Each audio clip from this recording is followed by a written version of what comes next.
this is fantastic. This is GT racing right now. He's got traction, he's got with the outside of both of them! Maloney! Oh, he's taken Anderson! Anderson's up to Oh my god! Big crash! Oh my goodness, half the field's gonna get involved! Second very close. These guys are want to make their way through the field very quickly. Oh, here we go! Oh no! That's massive! This is it! This is over! I can't believe this! Oh my god! God, what?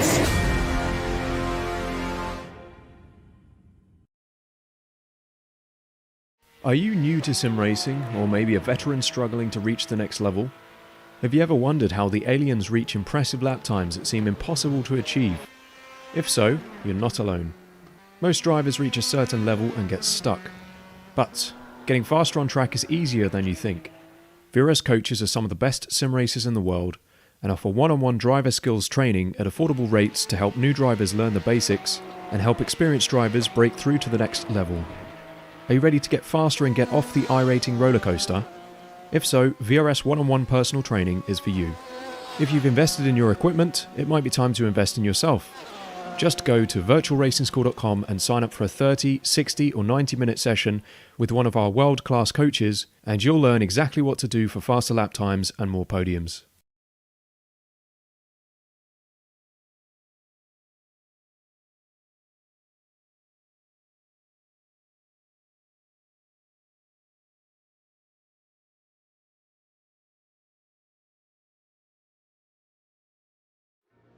Well, it was an explosive start to the season just a couple of weeks ago at the Autodromo Nazionale Monza, but now for round two, we head to the magnificent Road Atlanta circuit in Braselton, Georgia for the Aussie Online Gaming Porsche Cup presented by Virtual Racing School and Sam Blacklock Media. Season 5 of this championship, and the competition is just as hot as it's always been, and everyone seems to have fallen in love with the brand new Porsche 911 GT3 Cup car, the 992, added to the iRacing service last build.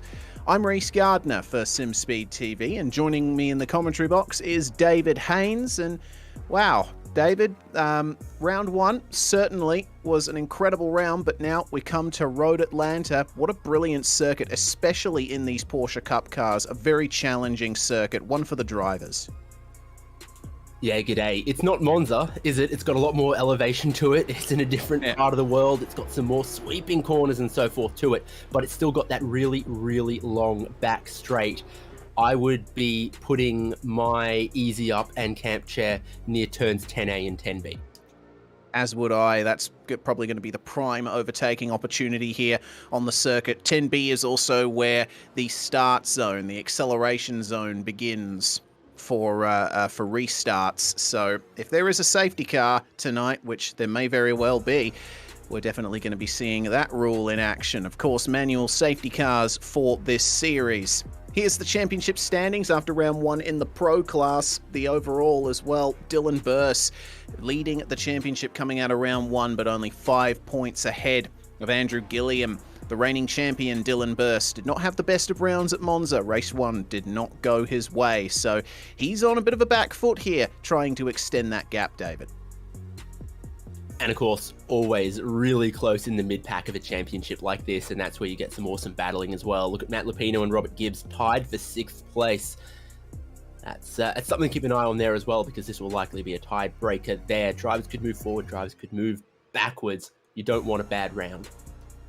Absolutely not. Here's the Pro-Am standings, and it is Bradley Vaughan for Pursuit Sim Racing who leads the way, 621, ahead of Chris Noble and Ryan Jones. Very close fight here in this Pro-Am championship as well. And don't forget, Pro-Am and Pro-Am all race on track at the same time, so they've got to be careful out here, David. They don't want to get in each other's way if they're not racing in another class. I mean, yeah, it's one of the skills to a championship like this. Happens in the real world too, with, gold and silver and platinum drivers. You're racing for every position, but you've also got to know who you're racing with and sort of weigh your risk and your reward and your moves against that while you're doing big speed behind the wheel in close combat.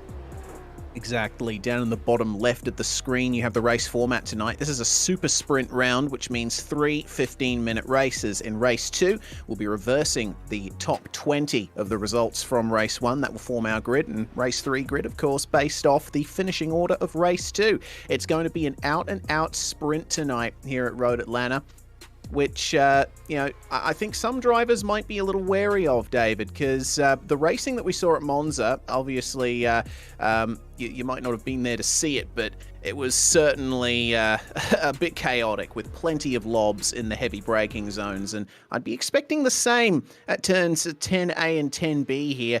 Definitely trying some bold moves into turn 1 as well, as we are in qualifying at the moment for AM and Pro-Am. That's how the racing's always going to go in any single make championship, in any cup class. I mean, it means everyone is oh so close, driving the same specification of machinery. It allows some to impress, but it always means close racing as well. And close racing always means needing to make just a little bit of risk to make passes stick. So that is absolutely something to keep an eye out for over 3 races. As you said, qualifying, some of the key places around here to watch the commitment of the drivers is turn 3 and through those S's. I mean, this is a car that, sure, it's got a little bit more downforce than the model it replaced, but it still requires some guts and some glory and some bravery to make it work through fast and flowing sections like that. Yeah, for sure. It's a brilliant track, Road Atlanta. It's all about momentum through a lot of these corners because you have that big, long back straight coming up to 10A and 10B. You need to keep every bit of momentum you can from the very slow right-angle turn beforehand. And that final corner is also a place where you're going to see some big commitment. It's pretty much flat out in these slower cars, but certainly you do need to be careful because Porsche Cup doesn't use the grippiest of tyres. This car is definitely easier to drive, if drivers' reports are to be believed, than the original Porsche Cup car here on iRacing, but you still have to manage the car through the turns. It doesn't quite produce the amount of downforce that the cars that typically race here would. And as of course is mentioned many a time, this car is in that Porsche Super Cup global configuration with no ABS, no traction control. So that separates the pros from the Pro-Ams from the Ams in a way. Certainly requires a little bit more fine-tuning with the brake bias, with how you approach the brakes into some of the flowing sections here, like turn 1, like turn 3, like turn 5, but then also the big stops, like into turn 10A and B. And I do enjoy, actually, that many of the places you can overtake here, it's not done and sealed at that point, because a poor run through turn 1 leaves you vulnerable up towards turn 3. And you see many over-under attempts, even in our SimSpeed promo before this broadcast, our little sting. You can get down the inside at turn 10, and the person that you're battling can defend by just getting on the brakes a little earlier, setting a good exit out of turn 10B and coming right back at you. Yeah, for sure. It's always a place, Road Atlanta, where you'll face challenges from rivals at every place around the circuit, which means you have to nail every single corner around here. Let's take a look at the on-track action then, which you've been seeing on screen for a little bit. Kyle Sandona in the number 64 coming down to 10A and 10B, showing the committal to that braking zone. That chicane is much faster than it looks on the track map. You can carry a great deal of speed through there, and you're pretty much flat out all the way down the hill. Sandona sets a 123.9, and unfortunately that's not going to be a huge lob up the order for him. Currently it is Tyler Howard on pole position in the Pro-Am class. The current top AM car is Max Habit in the 001. Cody Brzezinski as well is down there at the moment in the AM class as Habit, currently 6th place, the defending champion from last season. So he's got a lot to race for this season. Absolutely, and it is commitment as we ride on board. Tough braking zone, we're riding even higher than the driver's eye line, so we see more of that turn 3 apex than the driver does. And you've just got to know it's there, trust it's there, and turn in, hoping that you're still going to be on the pavement come the exit and flowing through the S's, and then there is plenty of curb that you can win it or bin it riding through those S's. And then here, you start thinking about flowing it through these two corners and maximizing your speed on the back straight. A little bit of second gear for habit. Good exit, and car in front of him lifting off, but it looks like, oh dear, he might have backed out of that one. We did notice that he did go wide in the previous turn to avoid a car slowing down, and actually it looks like the teammates there are gearing up for a bit of a draft train. That was very important at Monza, and evidently important here at Road Atlanta as well, with the long back straight. Down the hill then for the 269, the 259 of Dalton Green. And it looks like he's starting a hot lap. Dalton is all the way down in 22nd at the moment. He's the third last of the cars that have set times in this session. The drivers in the Pro class will be coming out on track once this first 15 minutes of the session are up. And that call should come in the next 3 minutes and 40 seconds. At the 15-minute mark, all of these drivers will be asked to end their runs. Dennis Fiedler, meanwhile, in the 737, 15th overall at the moment. Is this going to be an improvement for him? Oh, yeah, maybe, but not in terms of position. It was a pair of 15th place finishes for him last time out, at Monza, and he'll be going some way to improving that, hopefully, if he manages to stay out of trouble.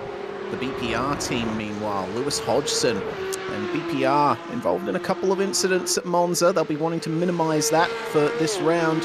What's it going to be for Hodgson in the 305? Well, that's not an improvement there. 6/10 slower than the fastest time he's set so far. But David, you can see that there's tons of cars out there running very close to each other.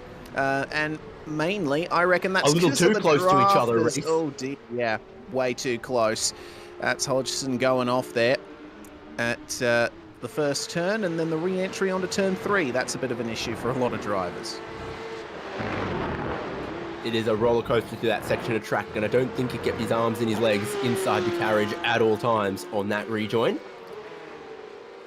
Exactly right. It should be 22 cars or so out on track at the moment, and around this track, you know, they're doing lap times just scraping over a minute. You never feel like you get a lot of real estate around here. And another thing, we're qualifying with a morning session. The longer it goes on, it does feel like the track might heat up. Yeah, exactly. The temperature is something that the drivers will be keeping an eye out for as well. The Pro class drivers largely definitely able to run quick lap times, but might be pretty close between Pro and Pro-Am here today. We'll have to wait and see. Here's Ryan Jones in the number 11. Where's he going to put himself? 1 minute 20.3 is enough to elevate him up to 12th place overall. And unfortunately for him, Monza did not work out too well, at least in the first race. It was a P7 for him in race 2, which certainly helped his points haul there, but he'll be hoping for less finishes outside the top 30 from here on out. Well, that's where he'll start, and no higher, because the checkered flag is out for this segment of qualifying for the Pro-Am and Am cars. You can see some drivers still completing those particular laps, including Tyler Howard, looking in a pretty strong place here, riding just the right amount of the curb in these cars. There's probably too much curb sometimes in these cars, but I think he's given up on that one, unfortunately, has Howard.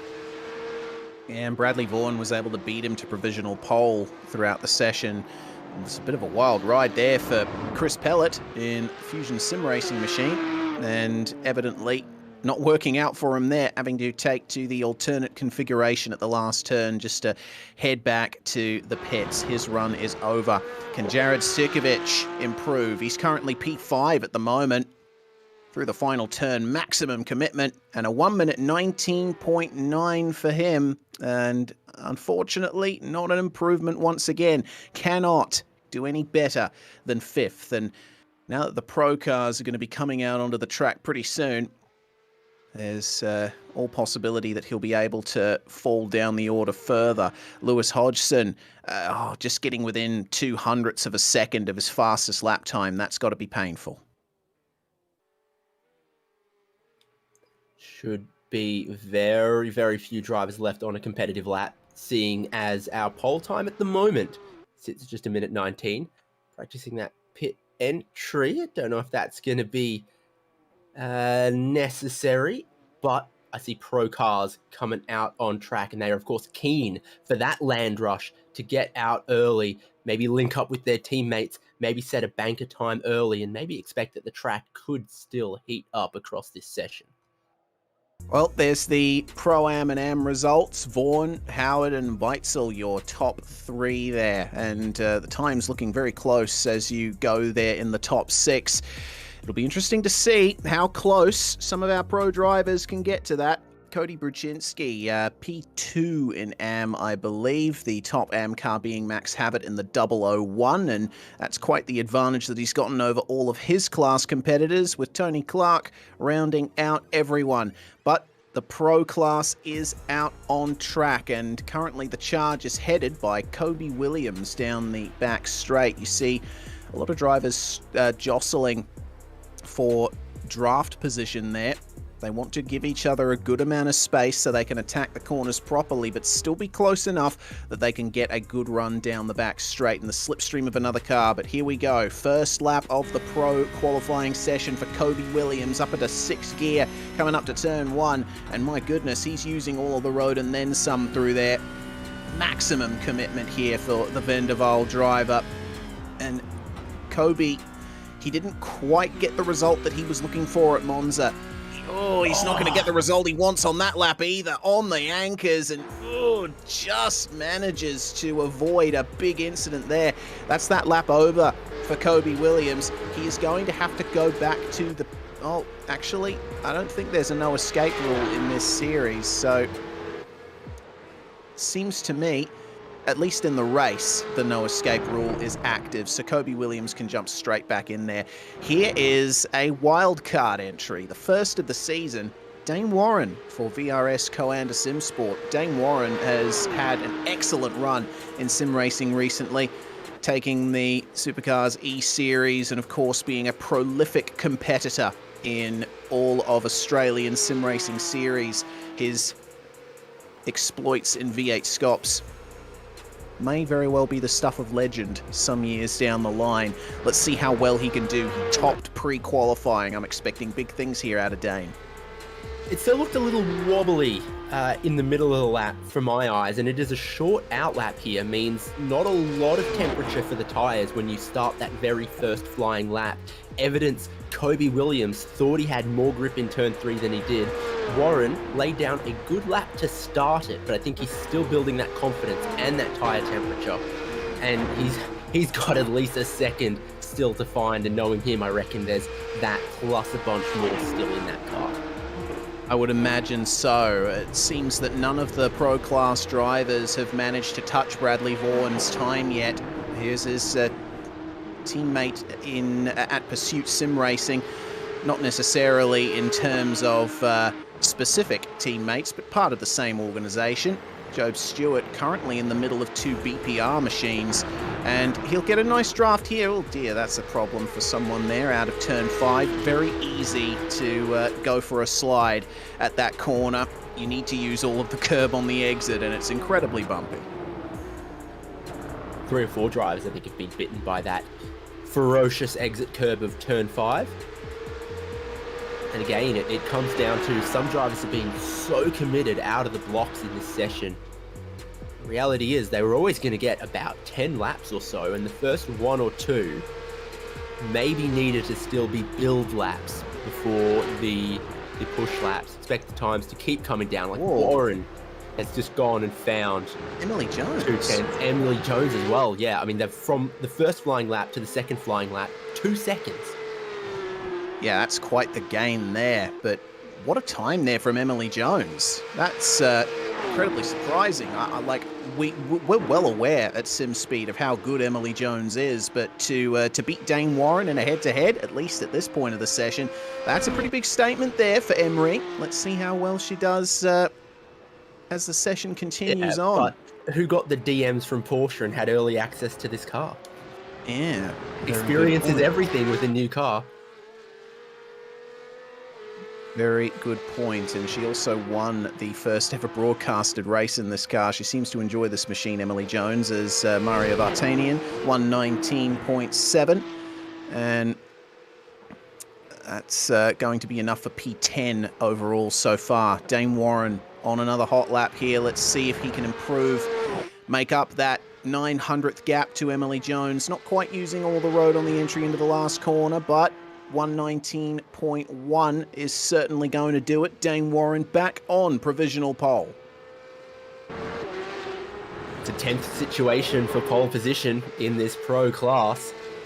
Awesome stuff to see those just tiny little improvements, thin margins. It was the same case in the first segment of this qualifying session, and they are still finding time. Track temperature since green flag for pro qualifying has risen half a degree Celsius, but you saw how tough the car looked to handle on cold tyres right at the start. They're still going to find more time. Josh Muggleton's not going to on this lap, but the field overall and our key competitors in this class, I think, still have a bit more to give.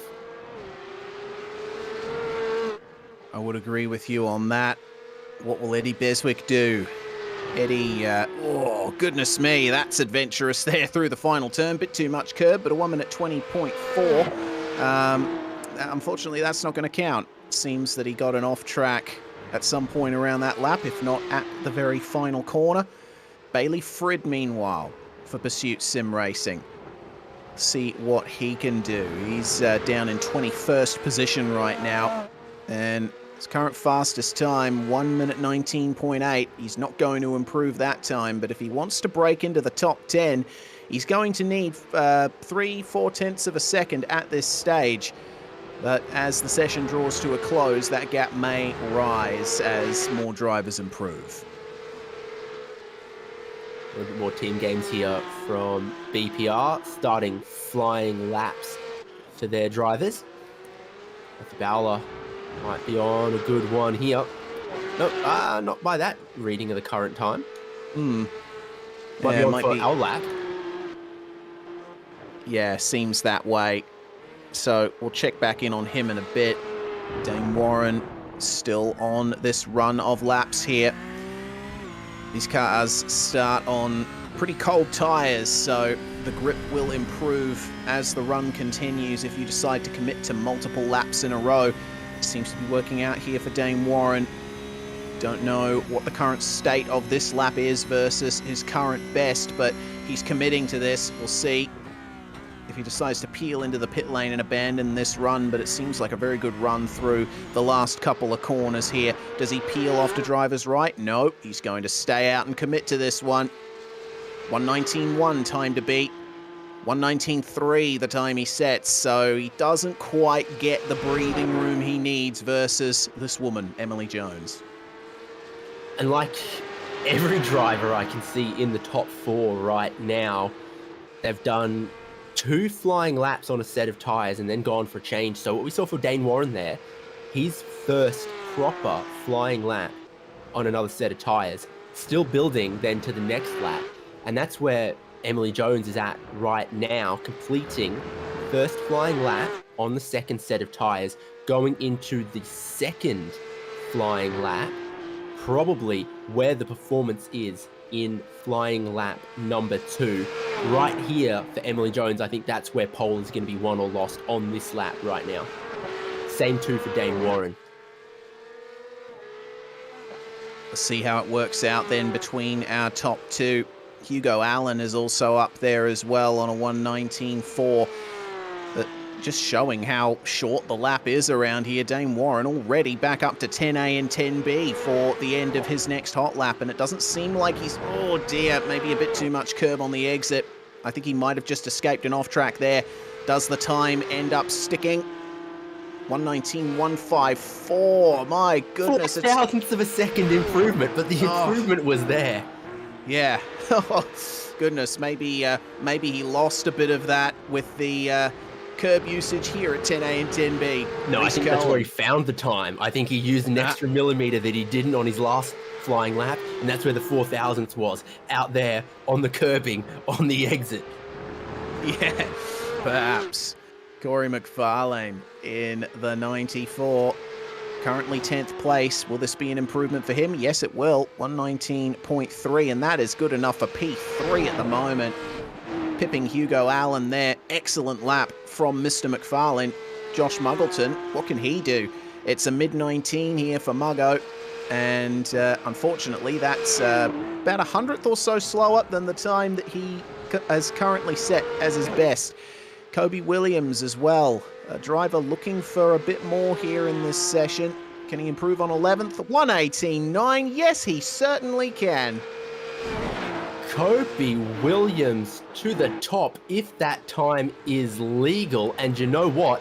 I don't think it is. Where has he cut the course? Turn 3 is one of those places you can get greedy, make a lot of time, but cut it too far, and race control will say, no. But Dane Warren's gone into the 1:18s, and that's great for him and that competition for the pole. But if you look at McFarlane, Allen, Muggleton, Stewart, Cohen in that bracket 3rd to 7th, that encompasses almost 3 rows of the grid, less than sort of 150, 160 milliseconds. That is how long it takes to blink.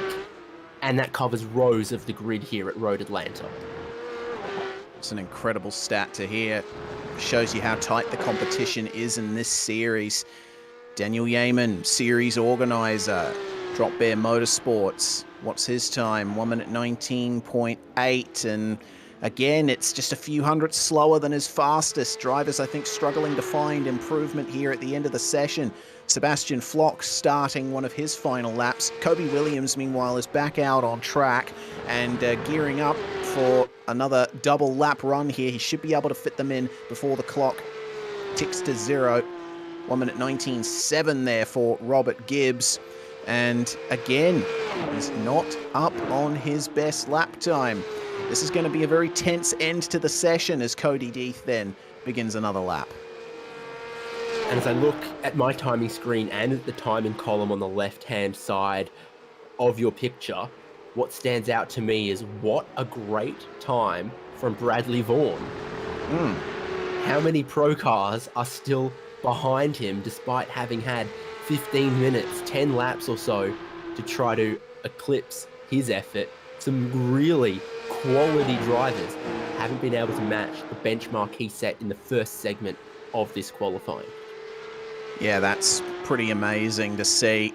And I think Pursuit can be very happy with how they've performed tonight so far, as it's 15th there. For the 770, Dylan Burst just going to P5 on a 1:19.42. So, the reigning champion not quite knocking on the door of pole just yet, but we'll see what happens in the last 1.5 minutes of this session. Bailey Frid coming up to the end of a hot lap now. He's fallen down to 23rd. We want to break back into the top 20, and I think that might just do it. Bailey Frid gets up to P9, so another bit of good news there for Pursuit. Incredibly slim margin, just behind Reese Cohen, just in front of Vaughan, and the track temperature has climbed another 0.5 degree, but it will also be rubbering in. The drivers will be getting closer to their marks, except for that. That's a bit of an excursion. That's gone from 10A straight to 11, and Kobe Williams trying to take the Dane Warren line well out of control. That is going to be his qualifying done. That's such a shame there for Kobe. He was a threat for pole, I think, with the times that he was setting. As goodness me, Dane, take it easy, mate. Going way over the bumps at turn 5. Caleb Hyde's going to be one of the final drivers here to set a final competitive lap time in this session. The number 92 down in P26 right now, and doesn't look like he's got much help down the back straight in terms of a draft. What's this going to work out to for him? 1:20.8. there for Caleb Hydes. His fastest is a 1 minute 20.1, so no improvement there for him, unfortunately. Dane is coming up to the end of this lap, but he's already had an off at turn 5, and I don't know if he's going to be able to squeeze another lap in here. The clock is ticking down. If he crosses the line with enough time to go, he will be able to commit to another lap, but I think it might just be borderline there. Yeah, it is. Unfortunately, Dane Warren not able to set a time there, and you're not allowed to finish your hot laps after the timer ticks down because we're running in the heats version of iRacing's event formats. Here's the grid then. Dane Warren and Emily Jones, your front row, with Corey McFarlane and Hugo Allen on the second row. 5th and 6th is going to be Dylan Burse and Josh Muggleton, an all-pro top 6. You have to start looking down to the final part of the top 10 to see the first Pro-Am car. In front of Bradley Vaughan, it's Job Stewart, Reese Cohen, and Bailey Fred, with Brady Myers and Robert Gibbs rounding out the top 12. And in P13, it's going to be Kobe Williams, with Tyler Howard and Chris Weitzel rounding out the top 15. Mario Vartanian not able to improve on a 1:19.79. He'll have to settle for 16th. Nathan Anderson is just behind him, with Daniel Yeaman, Matthew Bowler, and Max Havett rounding out the top 20. Remember Max Havett, the top of our AM cars tonight. Jared Sukovic and Cody Deeth start outside the top 20, with Shannon Mortlock and Sebastian Flock on row 12. That's the first 24 cars, and we have 46 of them here in this session. I don't think we'll be able to get time to go through them all, but Matt Lapino, Caleb Hyde, Sean Carron, Lockhart Brownlee, Lewis Hodgson, and Eddie Beswick round out the top 30. Then it's Steve Hosey and Ryan Jones before we get to our AM cars. Cody Brzezinski taking pole there, with Tyson Hamner and Grant Matterford behind him. Chris Noble starting on row 17 alongside Cody. Then the rest of your rows here, as there's just 20 seconds to go before the green flag. My goodness, what a race we've got coming up for you today as we check out the last few rows of our field. Byron Phillips is going to bring up the rear there, with the other two cars there being race control. You'll see them out there in their McLaren 570S safety car if there's a big enough incident out on track. Timer hits 0. Revs rise. The AOG Porsche Cup from Road Atlanta is go, go, and go. It's a good start for Dane Warren and Emily Jones, but not the best for Corey McFarlane in the drop bear car. He might get swamped by Hugo Allen round the outside into the first turn. It is Warren and Jones that lead the way, and Hugo Allen sweeping around the outside of Corey McFarlane to take third, as everyone tries to keep it as clean as they can behind. But turn 3 is the big choke point of the lap. Just falling into line there was Job Stewart behind Dylan Burse. Mega launch from Dane Warren. Timed that clutch drop to perfection, but there's contact already through the S's, and it's Robert Gibbs at turn 5 who finds the wall. Oh, that is huge for Robert Gibbs there, and that's in a very awkward spot of the racetrack. He's able to get going. There's been a big crash at the exit of turn 5. The track is blocked. Mario Vartanian wiping cars out there as he's parked across the circuit. My goodness, it's absolute chaos here on lap 1. Narrow section of track between the walls, and it's still going on there.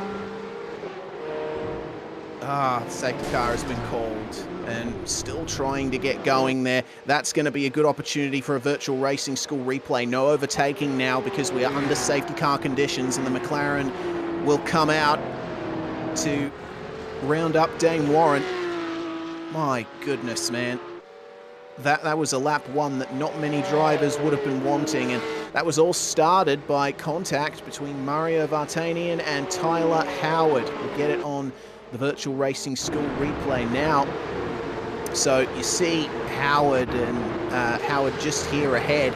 He does get a little bit squirrely across the bump, and Vartanian ended up making quarter contact with him, which just created absolute bedlam. You're a race control, you'd love to see a brake trace or even a reverse gear trace on that one. But even in qualifying, we saw on the first flying lap, cars super loose, very squirrely, as you say, difficult to control, let alone 4 corners into the race, far less tyre temperature, far more close quarters. And, you know, it's disappointing, but it's not surprising. No. Just like what they said at every parent-teacher interview that I was dragged along to. Oh my lord. Wow. Okay. Well, I mean, the self roasts are definitely in full season here at SimSpeed TV. The safety car we're hearing is going to come in at the end of this lap, Real so we should quickly, be able Reece, to get back to racing action. looking at the top 10, everyone in the top 10 still in the position that they qualified, if I'm correct. I mean, you've got Dane Warren, pole sitter, still leading. Emily Jones, second, still in second. It's everywhere back from the top 10 where carnage went off. You had some really good starts, really level heads in the top 10. Remind us of that restart zone. Yes, so the restart zone begins at the apex of 10B. That's when the leader can begin accelerating if they so desire. And you're not allowed to have any overlap on any other cars before the apex of the final turn. And of course, no passing before the start-finish line. So how does Dane Warren tackle this? Does he build up speed quickly? No, he's leaving it till over the crest of the hill before we get off to a start here, forcing everyone to wait at the exit of the final turn, and he manages to go there just past the curb, potentially taking Emily Jones by surprise, but Emily's managed to stick with him incredibly well, coming down to turn 1 under racing conditions for the second time now. Everyone's single file for the most part, but there is a bit of side-by-side. Lockhart Brownlee trying on Daniel Yeaman there, but Yeaman in the drop bear car slots in ahead of him as they come up the hill towards turn 3. Perhaps one of the most difficult corners in America to get right. There is no way you can sight the line into that corner from how you approach it. But now coming up to turn 5, which is where we saw that incident on the first lap. Looks like everyone getting through there reasonably cleanly as Dylan Burst now tries his best to make up some positions in the number 68. Might have to walk back what I said earlier. I'm picking up my camping chair and I'm taking it from turn 10 to turn 5. But I'm also standing a safe distance back from the fence because, oh my goodness, you know, a lot of cars like this, really close, single make, cup racing. This is the kind of action you're invariably going to get in a 15-minute race. But maybe I'll have to bring it back to turn 10 now as we've got side-by-side action inside that top 10. Yeah, Dylan Burst trying on Josh Muggleton up the inside, but they make contact on the exit and potentially slipping through there is the pursuit car of Job Stewart side by side with Muggo as Burst recovers. He did get off the track there, and Muggo has a bit of lawn mowing to do as well. What can Job Stewart do here? My goodness. Coming into turn 1, it's difficult to make a pass. You've got to give room to your rival on the outside, and Stewart did that. But who's going to yield coming into turn 3? Stewart holds the inside. A bit of contact there with Muggo, sends him wide, and that could potentially bring another chance in for Dylan Burst, but it's not going to happen. Those turns flowing directly into each other, making it very hard to take advantage of a mistake up ahead. But talking about the front of the field, Dane Warren absolutely streaking away from Emily Jones now, set a 119.845. You see the gap there. Emily Jones has got her hands full at the moment with Hugo Allen. Yeah, no doubt. From very close in qualifying to just lighting up the rears across that curb. No traction control in this version, this specification of the 992. And if you settle into the rhythm, this is what you expect. It's all about drive off that corner, down this long straight, looking to overtake into 10. Hugo Allen doing exactly the textbook Road Atlanta thing. But it looks like Emily Jones has been able to hold on to some momentum there. Hugo Allen, he'll try the over-under, but Jones gets really good traction on the exit and is able to stay ahead. This battling starting to bring Corey McFarlane back into the fold. Remember, McFarlane started third, so he'll want that position back as well. He'll be hoping that Allen and Jones make life difficult for each other here. And it seems that so far that is the case. Far behind, though, there's a huge pack of cars here headed up by Josh Muggleton, Reese Cohen, Bailey Frid, Brady Myers, Bradley Vaughan, Kobe Williams, Nathan Anderson, and so on and so forth. It's all a gigantic battle for 7th here. That's ridiculous. Our graphic can't even quite keep track of how many cars are in this particular train, top half of the field. And, you know, we called out the qualifying performance from Bradley Vaughan, but he's got some other Pro-Am competitors, Nathan Anderson and Lockhart Brownlee, right in this pack with him as well. Vaughan feeling a bit of pressure. He's locked up and gone deep onto the back straight, and they are right tucked up underneath him. Oh, more drama coming onto the back straight as well, right behind. Not just for Vaughan being pushed along by Kobe Williams. Yeah, it was Lockhart Brownlee for Fusion Sim Racing that went out wide. A bit of contact with Matt Lapino, part of the BPR crew. Able to slip through and take advantage there was Caleb Hides. Coming down to turn A and 10B. Matt Lapino ends up yielding to Sebastian Flock, not going for the move that time around, but look at the pack up ahead here. Kobe Williams, Bradley Vaughan, Nathan Anderson, and Daniel Yeaman. What a fantastic battle pack this is, and Vaughan might have a run here on Kobe Williams. He doesn't go for it into turn 1, but there's every chance he could do it here at 10A and 10B. Your biggest concern here, if you're Bradley Vaughan, is you're the Pro-Am leader at this minute, and now that Kobe Williams is passed, Nathan Anderson, also Pro-Am, right behind him. No longer any buffer in that sub-championship. They're fighting for their class lead here.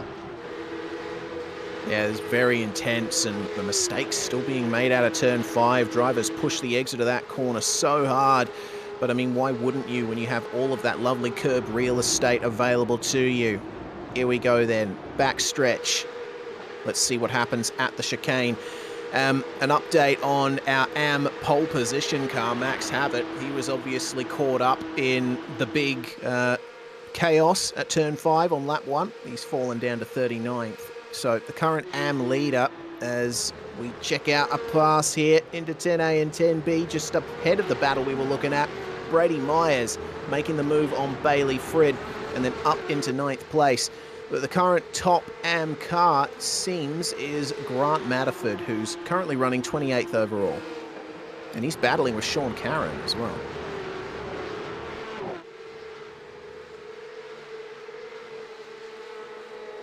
To an extent, I think he's got a little bit more buffer between himself and his fellow class competitors than like we described in the Pro-Am Championship.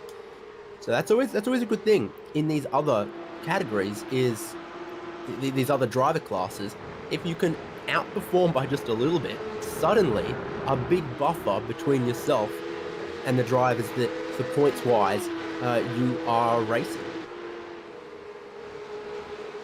Exactly what he needs as we check out the 994 of Kobe Williams, trying his best to break away from that battle pack up ahead, and he's doing a pretty good job of it. He started to make his way further up here to the battle between Frid and Myers.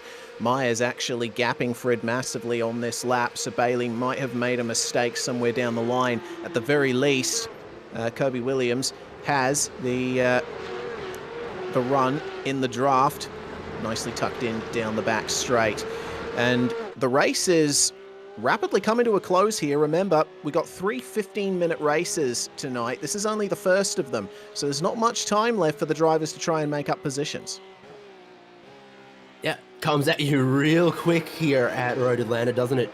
And this is the battle for reverse pole position. I was just looking at it. We've got a top 20 invert going into race 2. That means you finish P20, you're going to get pole position for the next race. You finish P21, sorry, nothing for you. So this is a gold mine worth fighting for, and Lockhart Brownlee is under so much pressure. Poor run off turn 3 is letting Beswick get away with that big free kick. Yeah, absolutely. Beswick now in that race to pole position, and Ryan Jones is rapidly trying to find a way past Lockhart Brownlee here to try and get up to the back of Beswick before the time runs out. But Lockhart has been very spirited on the defence so far this lap. See if Ryan can pull a move on him at 10A and 10B. Might be a bit too far back, a bit further up ahead though. Look at this through the kink. Bradley Vaughan pushing Nathan Anderson and just trying to find a space here on the inside. Anderson gives him the room and Vaughan is through in the 100. Can Anderson get the over-under on the exit of 10B? He certainly can. Can he get the position back coming into the final turn? Yes, he can. But Vaughan is now wide, and this is giving Kobe Williams another free kick of position. Oh my goodness, Bradley Vaughan. Very well held there on the grass down the front straight, and he might just stay ahead of Williams here. These guys were 4 wide on the back straight. They're 2 wide on the pit straight. The Pro-Am lead battle tangled up in some other ferocious competitors like Kobe Williams, like Bailey Frid, like Caleb Hides, and you know, they've got their own thing going on. They know who they're battling, but they're also battling the track way out of control through the S's. Oh, it looks like it might be a good run there for Bailey Frid on Kobe Williams. Williams having to go defensive here. Can he hold it on the inside? Through the penultimate corner onto the front straight. No. Bit of contact side by side between them. I should say back straight. And now, on the entrance to that back straight, Kobe Williams gets it done. There's a spinner behind. It looks like Matt Lupino going around. Oh, so careful on the rejoin. They split him Zonta style. Oh, good avoiding action there from Ryan Jones as he continues his pursuit of Lockhart Brownlee. Look at this, my goodness. Caleb Hyde and Daniel Yeaman involved here with Bailey Frid down the back stretch. Kobe Williams is still at the front of this battle train, and the Pro-Am lead between Bradley Vaughan and Nathan Anderson is absolutely going off just ahead of them. These guys are only going to have 2 more laps.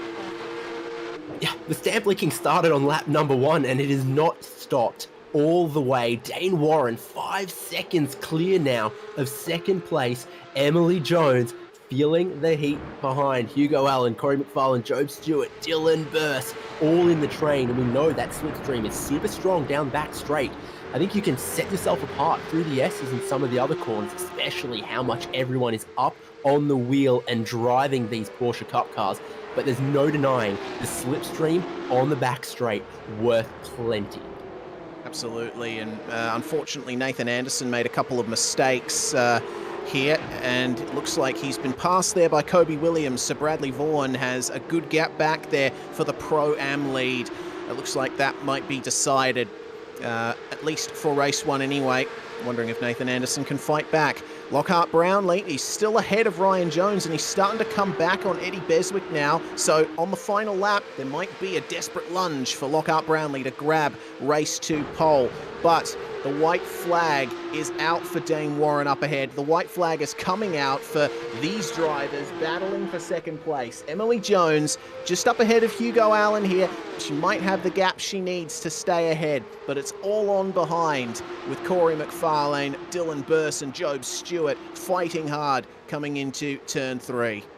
Stewart's looking the raciest out of all of them as they've got less than 2.5 miles still to go in this first race of 3, and Stewart was so close into turn 3. In turn 5, not quite so close because suddenly it's Burse right at the back of McFarlane. My goodness, this is going to be tight here. McFarlane having to give some room to Dylan Burse here and trying to squeeze through as well as Job Stewart. Is he going to get it done here? Coming onto the front back straight, yeah, he certainly is. With a little bit of biffo to spare, Corey McFarlane falls down to 6th place. But up the front, there has been no one who can answer to this man, Dane Warren. A wild card entry for this round. He's not competing in this series full time, but hey, if he was, I think the other drivers would, because this has been an absolutely stonking performance from Dane Warren. He comes across the line, lap car lets him go, Ashley Knowles, and Dane Warren wins race 1 here at Road Atlanta. Emily Jones is going to grab second at the end of it. Hugo Allen completing the podium, but it's still on here in this fight. The number 92 of Caleb Hyde's involved in this. Just up ahead, the number 5 of Bailey Frid. Bit of shuffling for position there at the end of the final lap, as you like it. Chris Weitzel didn't do so bad for himself in the number 3 in that particular battle, and they're all going to come to the checkered flag. Barney's going to have to wave the hell out of that thing for all of our field. Yes, and something happened here for the race 2 pole. Lockhart Brownlee in the 125 actually made a mistake on his own. He locked up. That's heartbreaking there for Lockhart. And somehow, in the midst of all of this, Mario Vartanian has come through to take P20 and will now be sitting on pole for race 2. My goodness, what a race. You could spend an hour trying to piece together that 15 minutes. Absolutely bonkers, but perfect performance by Dane Warren. He managed that standing start from pole position. He managed that restart from pole position. And it was close in qualifying, but in race trim, pace to spare, it's him and everyone else. Yeah, you see that in the gaps here on the results screen. That's your top 10 from the first race here. Bradley Vaughan taking the Pro-Am victory with that excellent move on Nathan Anderson. And you have to look a bit of a way down to get the first of our AM competitors who were largely involved in that incident on the first lap. Grant Matterford taking the AM win there in 30th place. And of course, it's going to be Mario Vartanian who starts on pole for race 2. There's the rest of your field. Cody Deeth, Dalton Green, Carl Sandona, Tony Clark, with Max Habit and Dennis Fiedler, with Chris Pellet and Ashley Knowles taking the last finishing positions there. Byron Phillips, I believe, retiring from that first race. But now we get on for race 2, and it is Vartanian there in the drop bear car on pole position. He's got Eddie Beswick starting alongside him here, with Lewis Hodgson, Sebastian Flock, Caleb Hydes, Chris Weitzel, Bailey Frid, Daniel Yeaman, Nathan Anderson, and Kobe Williams, the rest of your top 10. And I'm expecting there to be even more of a shuffle for position on lap 1 here, David, because there's a lot of drivers way out of position here. For starters, I love a track like this with a big grid where the field starts to loop around the final corner and up towards the top of the hill. You get it at Bathurst with a big field. You get it at a bunch of other tracks as well. That's why I would like to be pole position, not this view from one of the locked on lads. I'm going to guess Ash Knowles because he just went a lap down. Mr. Brewster himself has a long way between himself and the pole sitting cars. Barney's ready to wave the green. He is indeed. There's been an extra 13 seconds given to the drivers here, but I think that'll be more than enough time for me to get this useless sentence out of the way before the revs rise and we go green for race 2 here at Road Atlanta. Let's see how good of a start Mario Vartanian gets. If he can lead the way into turn 1, or can Eddie Beswick pull a surprise? The green flag flies, and we are away, and it's an excellent start from Eddie Beswick. He absolutely monsters Mario Vartanian off the grid. There's been a few poor starters a bit further down. Looked like Josh Muggleton might have been one of them as the field spreads out huge coming into turn 1. Looking at 2 wide, potentially 3 wide in many places.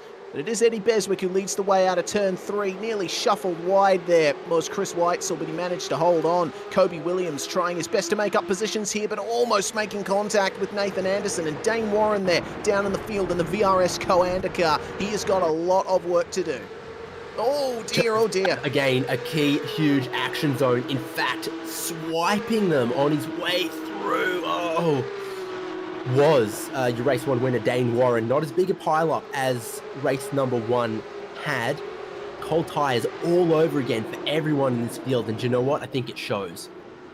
Indeed, that's the number 79 there. That's Grant Matterford, and after taking the AM win in race 1, that's certainly not what he's going to want. As, whoa, have a look at that move for the lead there from Mario Vartanian. Gets it back from Eddie Beswick in spectacular fashion at 10A and 10B. But Beswick now is going to have to worry about Sebastian Flock. It's a tight battle for the top 3 as we have a car off there. That's Caleb Hydes at the 10A and 10B chicane. Another car joining him. Emily Jones also limping. Yeah. Podium sitter from race number 1, of course, not a beneficiary of that inverted top 20. A lot of work for her to do that huge into the wall. Oh my goodness. Okay, yeah, that's big. Josh Muggleton, one of the cars involved there. I just went back and took a look at what happened to Emily Jones. She exited 10B and unfortunately understeered into Jared Sirkovich. We're going to definitely take a look at this incident on the front straight because that was an absolutely massive crash and a couple of drivers have been taken out thanks to that. Cody Deeth also stuck in the middle of the track. Coming out of turns 3 and 4. So here's Muggleton fighting with the 88 there. That's Cody Deeth.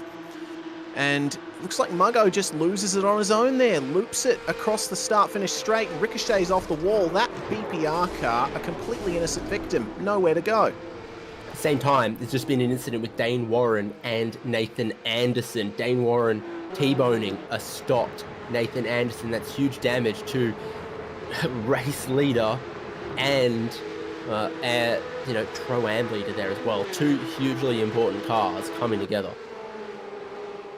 Yeah, and this is what happened here to Grant Matterford in the number 7. He just got straight up turned around, and yeah, there we go. That's Dane Warren there that's gone into him. Sorry, it is Nathan Anderson in the number 70, mislabeling.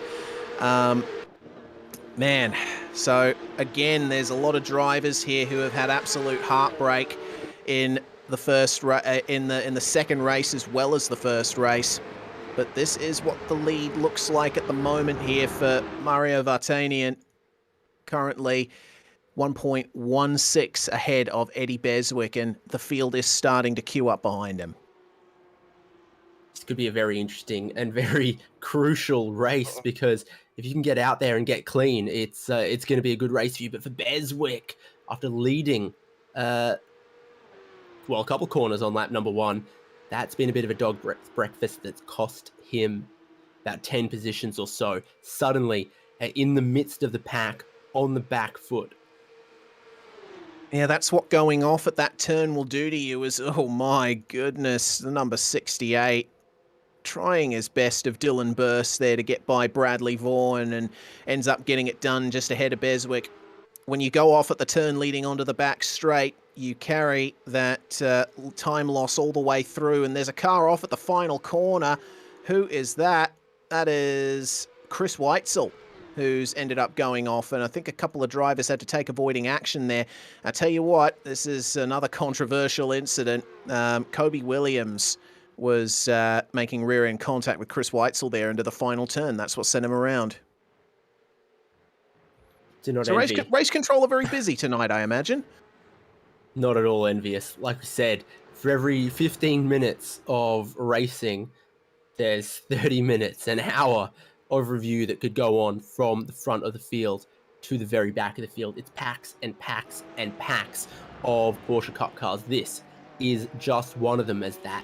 It's the critical run onto the back straight that you need. Burst, who we ride on board with, good run. Yeaman right in front of him, struggling a little bit. One Porsche width to the left-hand side for Burst. He's looking for the inside at 10. Comes around the outside of the kink. Is in position to try to outbrake.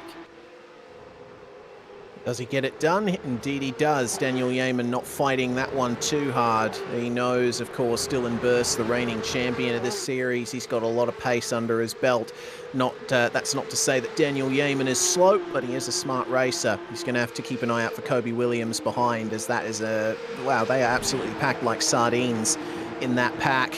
Where on earth do you even think about making a move? Because if you get it wrong, you're going to lose momentum and you go right to the back of the train. Lewis Hodgson absolutely got his mirrors full of Dylan Burst right now. If I was someone who qualified 22nd, finished 18th, and therefore started in the first 2 rows of the grid, I'd be giving up one position here, one position there, rather than be in a place where I lose 10 spots. Play it clever, just play for that top 10, because, I mean, what else can you do in a circumstance like this? Look at them pour around turn 7. That's crazy. Well, it's going to be 2x2x2 here. Hodgson versus Burst. Then we got Yeaman versus Williams. Then Bradley Vaughan just edging ahead of Eddie Beswick. How's this going to work out down at 10A and 10B? Just kind of outbreaking attempt there from Corey McFarlane. Looks to me like, oh, Yeaman and Williams making contact there. Yeaman's going to lose another position to Bradley Vaughan out of that. Just a classic little hip check. One driver's got to come off worse than the other, and often, whoa, as was the case, driver on the outside, all of them moving to the inside defensively. 3 drivers in unison towards the inside of turn number 1. And then 2 wide across the exit. Beswick has his shoulders out after losing a bunch of positions, after losing the lead. Wow. And props to all the drivers for getting through that reasonably cleanly. Bit of a problem for Matthew Bowler. Oh, he comes together with Jared Sirkovich, but they both managed to keep it on track. Not quite on track for Tyler Howard. Ryan Jones taking massive avoiding action to stay out of the way of all of that. And again, it's 2x2 coming onto the back stretch. We know how this usually works out. Sirkovic gets the run on Shannon Mortlock there. Tyler Howard still ahead of Sean Caron and Ryan Jones. They got Chris Noble right on the back of this pack in the AlphaTauri liveried car. Side by side up ahead though, Reese Cohen facing pressure from Hugo Allen here. We right on board with. And Hugo Allen finished third in race 1. He's got a lot of positions to make up if he wants to get anywhere near that. That looks like a bit of a problem for one of the drop bear cars, Daniel Yeaman, having a bit of a poor run there out of 10A and 10B, and it looks like it was contact with his teammate, Corey McFarlane.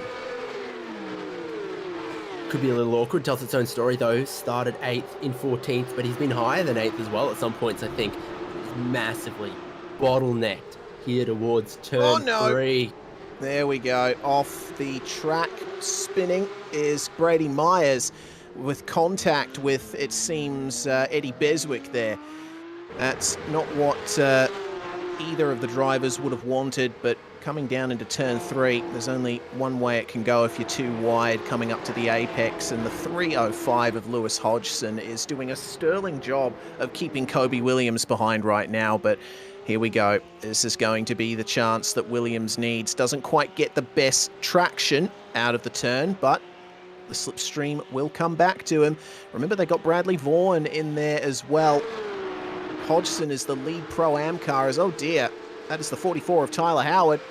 Yeah, he was involved with the battle with Ryan Jones and all of that just before. We'll have to take a look at what happened to him as, look at this racing through 10A and 10B. Looks to me like Kobe Williams getting it done.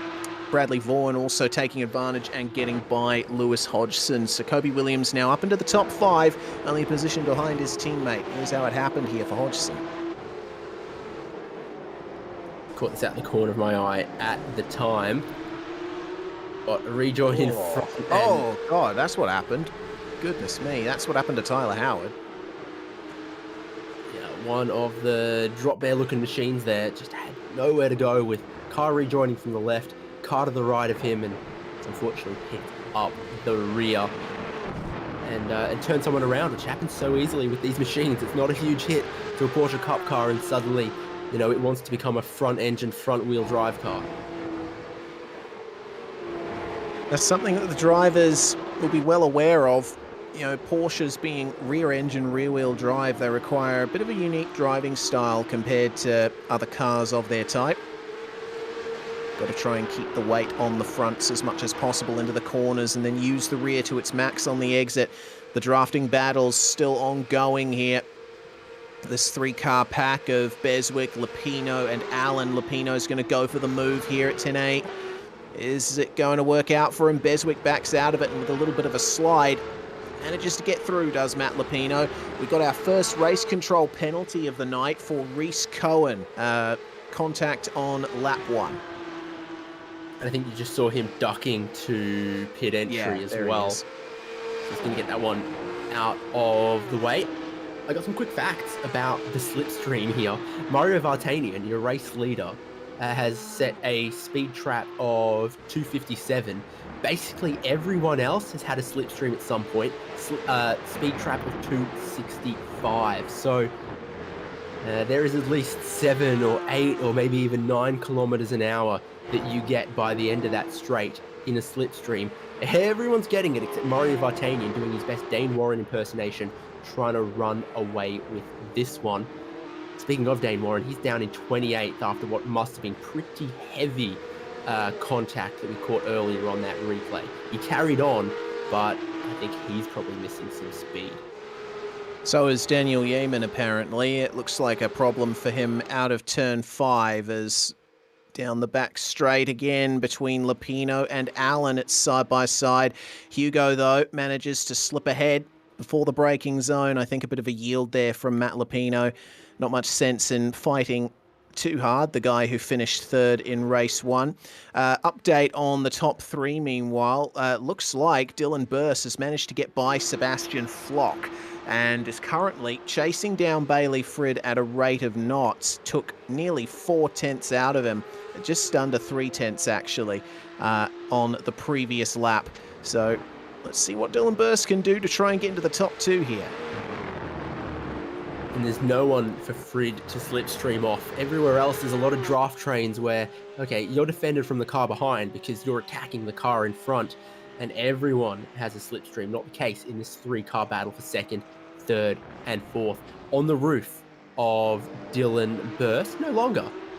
As we look to the TV cams, now we're inside, here, there, and everywhere. Bit of smoke in the air from a damaged car in front of them as well. Luckily, you can follow the smoke and know where they're gonna be. Burst, look at him, huge closing speed to Frid.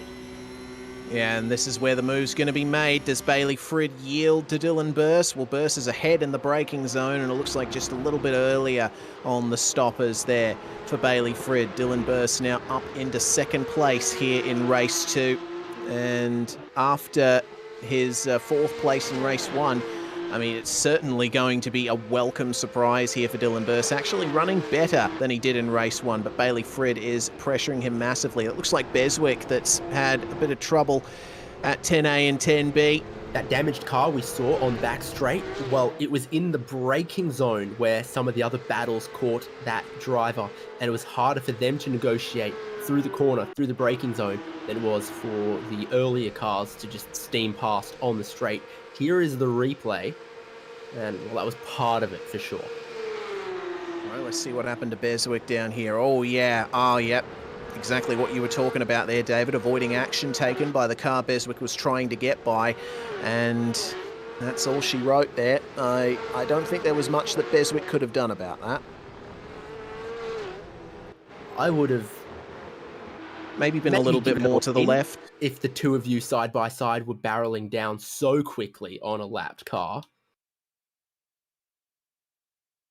Potentially. In a sprint race situation. Sometimes in traffic, it's wise to, box your opponent into a position where you've got the upper hand, but a certain amount of speed, maybe not. Is there going to be one more lap here?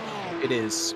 With over 10 seconds to go, it is white flag for Mario Vartanian, and I think a consummate drive that Mario will be very happy with. He certainly didn't have much to deal with in terms of fighting from other drivers. Emily Jones, meanwhile, all the way down the field here. Currently smack bang in the midfield, 14th, and trying her very best here to stay ahead of the likes of Matthew Bowler, trying to make a move on Ryan Jones as well. Got Chris Noble up ahead of them too. So it'll all come down to the braking zone of 10A and 10B once again. But here for the 770 of Mario Vartanian, there is basically no pressure from behind. 121.4 versus 120 flat for Dylan Burst. So you'd think if it was a few laps earlier for Dylan, then he might have been able to have a shot at taking the win here. But as things stand, Mario Vartanian way out in front. Just a couple of turns left to negotiate for the Drop Bear Motorsport driver, and he can come away with, I think, a deserved victory. He certainly fought Eddie Beswick really hard in the opening laps, managed to rise above the drama, and there he is, P1 for Mario Vartanian.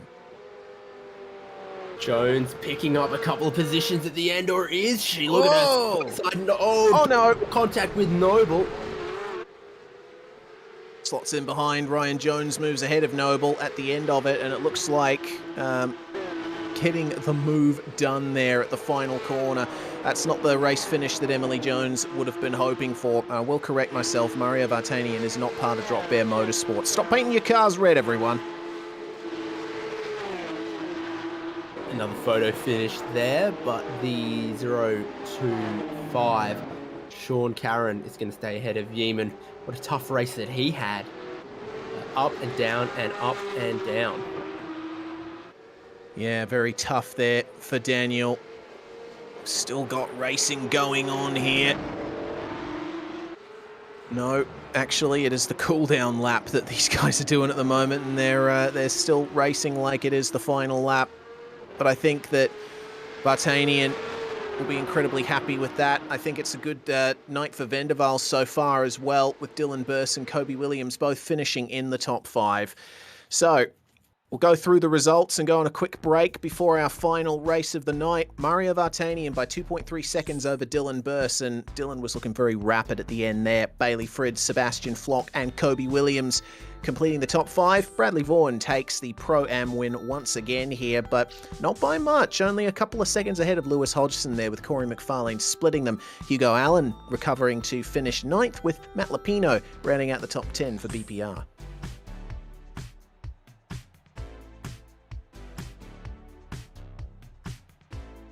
It was Jared Sirkovic who ended up finishing 11th, and then it's Bowler, Jones, Noble, Mortlock, and this was the battle that we saw work out at the end of race 2. Emily Jones ending up falling to 16th in the midst of all of that. Brady Myers, he made contact with Eddie Beswick and has to settle for 17th. Robert Gibbs comes home in 18th, with Kyle Sandona taking the AM win that time around in 19th place, with Eddie Beswick rounding out the top 20. And further down the field, well, we see Job Stewart in 23rd place, Dane Warren in 24th. That's not going to be the result that Dane would have wanted out of race 2 after reaching the highs of victory in race 1. And coming down through the rest of the field, Daniel Yeaman, as we pointed out, also another one of those drivers that had some very difficult times here in the second race. The final 10 cars of the grid then. Seems that Caleb Hydes, Lockhart Brownlee, they couldn't work out much in the way of moving forward. Josh Muggleton, the name that jumps out at me there. If he hadn't lost it on the front stretch, he probably would have finished much higher. And unfortunately, he took another couple of cars with him on the way. Those are the last couple of finishes there. Max Habit, from the highs of a win in Am in race 1 to the lows of retiring from race 2. Before we go on break, we're going to take a look at the replay here, the on-board of the incident for Josh Muggleton from the perspective of Emily Jones. It happens just up ahead of her, and oh my goodness, big avoiding action being taken there for Emily, and that was nearly race over. My goodness. Enter stage left, 1 frame, exit stage right. Fantastic stuff, though. Probably that's not the word that Emily would use to describe that. We're going to step aside very briefly here on SimSpeed TV. We'll be back in just a couple of minutes for race 3 of the night in the Aussie Online Gaming Porsche Cup, round 2 from Road Atlanta. Are you spending a lot of time looking for setups and struggling for faster lap times? Are you tired of searching online for answers? Would you like to get setups, analysis and tutorials from some of the best sim racers in the world like Ralph Alla, Mitchell de Jong, Martin Krunker, Josh Rogers and many more? If so, virtualracingschool.com is the answer you've been looking for. VRS data packs provide hot laps from our professional coaches for you to analyse and replicate. They provide tutorials that walk you through the fastest laps and what the pros did to achieve the best times. And they provide the setups you need to ensure your car is competitive in both oval and road racing. If you're ready to get faster and reach more podiums sooner than later, just go to virtualracingschool.com and sign up for a free account today. This is iRacing, the world's premier online racing game. iRacing puts you in the driver's seat to experience today's newest form of competitive motorsport, virtual racing, all from your home PC. Race virtually in indoor series from NASCAR, IndyCar, IMSA, the World of Outlaws, Aussie Supercars and more. Take on legendary circuits like Daytona, Silverstone and the Nürburgring. Join iRacing's global online racing community and get on track today at iRacing.com.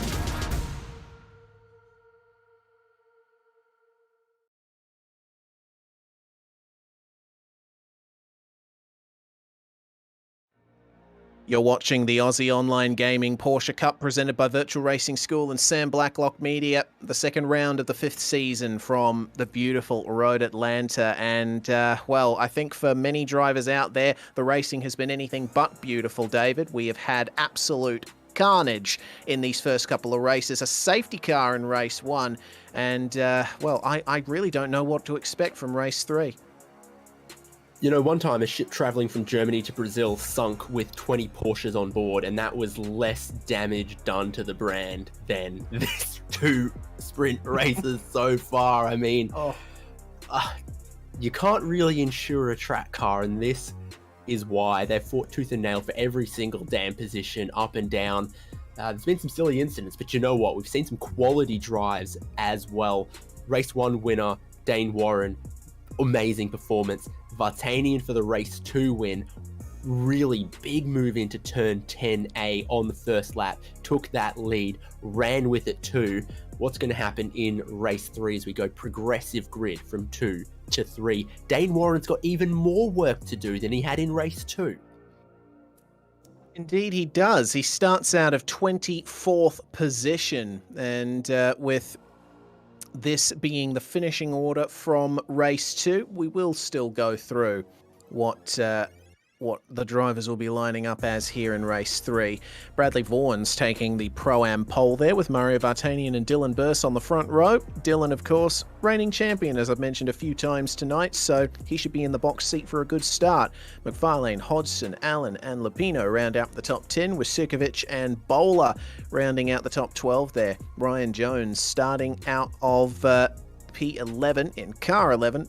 P13, sorry, in car 11 alongside Chris Noble. So basically the way they finished in race 1 is the way race 2, sorry, is the way they start here. And we've only got a few seconds left to go before the revs rise here. Let's see what kind of start Dylan Burse can get here. Can he overcome Mario Vartanian? We're green and we're away, and certainly he can. Not the best of starts there for Mario Vartanian. Looks like Bailey Frid might have a go at him around the outside of turn 1 as well. To the inside, Kobe Williams, though, as Frid backs out. And oh, wow, what a great exit there from Frid on the exit of turn 1. So, for the third time tonight, lap 1, turn 3, who makes it out of here in one piece? You can say the same for turn 5. Looks to me like everyone trying their best to keep it clean here. Bit of 3-wide action. We do have some spinners at the back. Max Havett, Cody Bruczynski, and Stephen Griffiths all making their way around. But Dylan Burse is out of turn 5 cleanly. The majority of the field out of turn 5 cleanly. But goodness me, that looked like a bit of an adventure there into the grass. It's cold tyres all over again, and the cold tyres are difficult as you transition and the weight moves around. They're even more difficult when you hit those curves, because that's a really interrupting movement in the car, and it just doesn't land right. It doesn't bounce right. It doesn't stick right as you land back on the track. Burse trying to run away with the lead of the race. It's Frid and Vartanian side by side down into 10. And look at the position Kobe Williams has, ready to try to go over under here.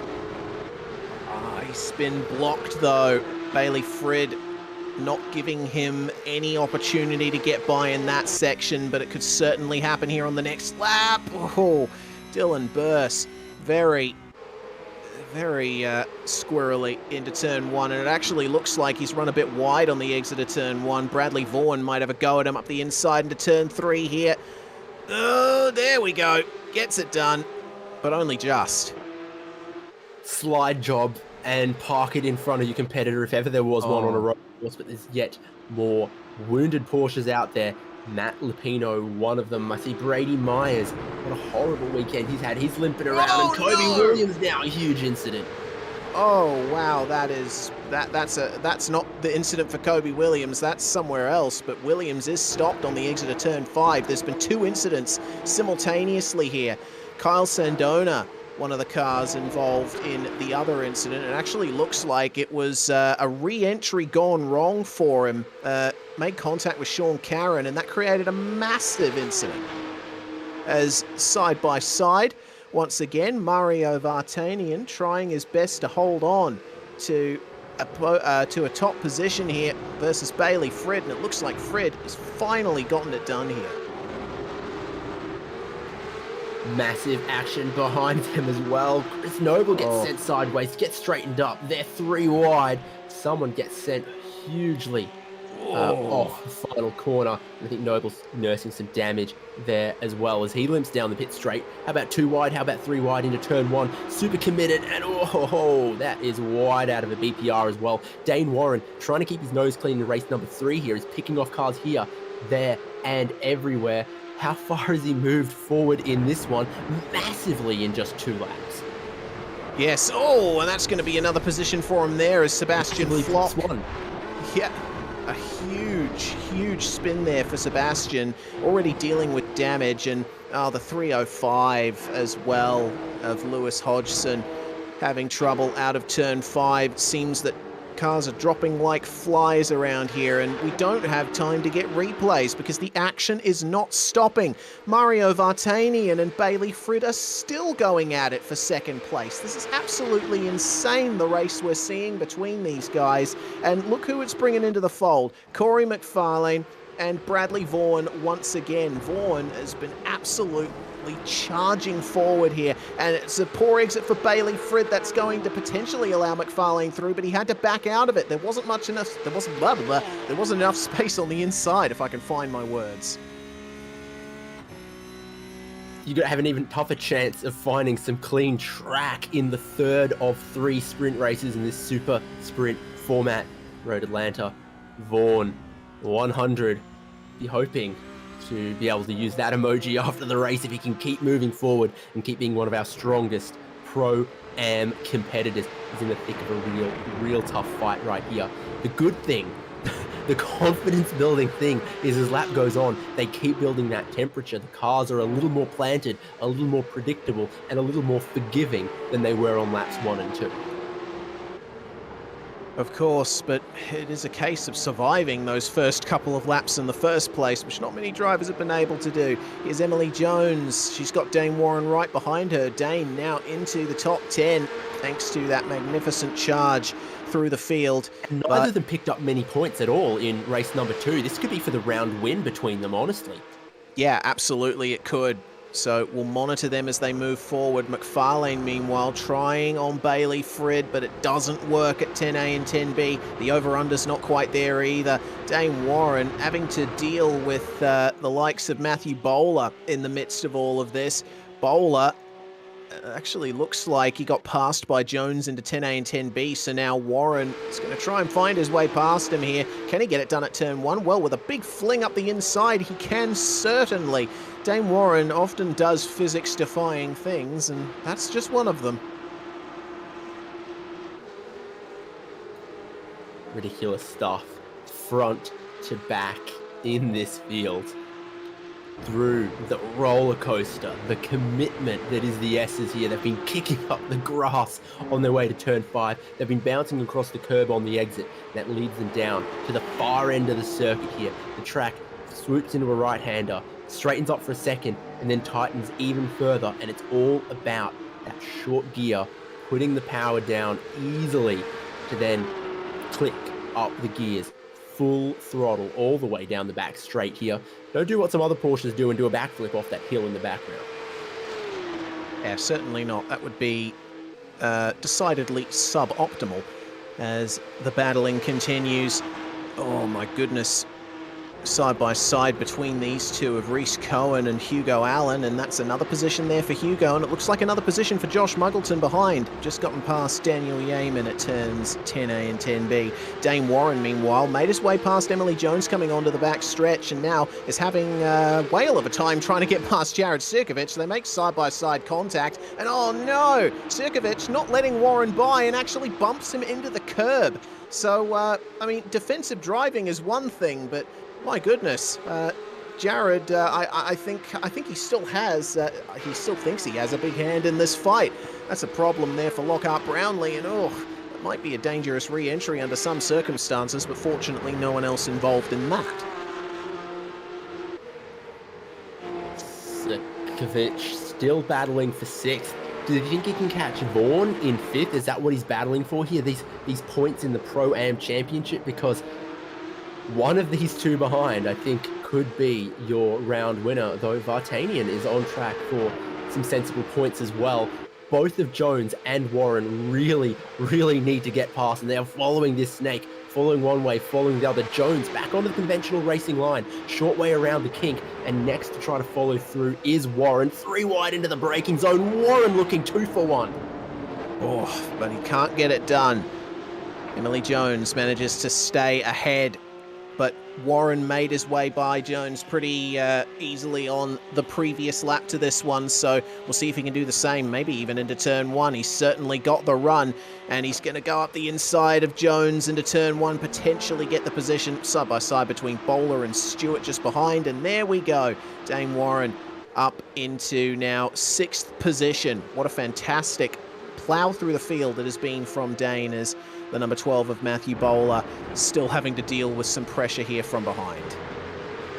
Don't tell Sirkovic he's not in that fight. He thinks he is. He's still right with them and was challenging them through turn 1 before he could eventually fall back into line through the S's. But still, looking to get the slipstream off two very, very quick competitors, and it's a huge line still behind them.